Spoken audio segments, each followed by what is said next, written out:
एक बार तुर्किस्तान के बादशाह को अकबर की बुद्धि की परीक्षा के लेने का विचार हुआ।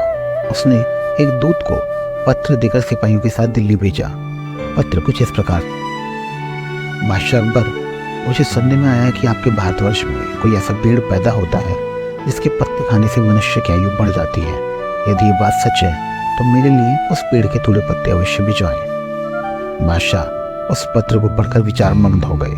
फिर कुछ देर तक बीरबल से राय मशवरा कर उन्होंने सिपाहियों सहित उस दूत को कैद कर एक सुदृढ़ किले में बंद करवा दिया। इस प्रकार कैद हुए उनको कई दिन बीत गए तो बादशाह अकबर बीरबल को लेकर उन कैदियों को देखने गए। बादशाह को देखकर उनको अपने मुक्त होने की आशा हुई, परंतु ये बात निर्मूल थी। बादशाह उनके पास पहुंचकर बोले, तुम्हारा बादशाह जिस वस्तु को चाहता है वह मैं तब तक उसे नहीं दे सकूंगा जब तक कि इस सुदृढ़ किले की एक दो ईंट न ढह जाए। उसी वक्त तुम लोग आजाद किए जाओगे। खाने पीने की तुम्हें कोई तकलीफ नहीं होगी, मैंने उसका समुचित प्रबंध कर दिया है। इतना कहकर बादशाह चले गए, परंतु कैदियों की चिंता और बढ़ गई। वे अपने मुक्त होने के उपाय सोचने लगे। उनको अपने स्वदेश के सुखों का स्मरण कर बड़ा दुख होता था।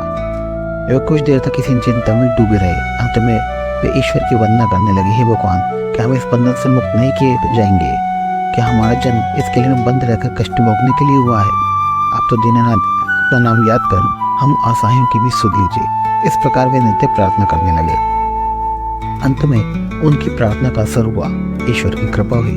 एक दिन बड़े जोर का भूकंप आया और किले का कुछ भाग भूकंप के कारण धराशायी हो गया।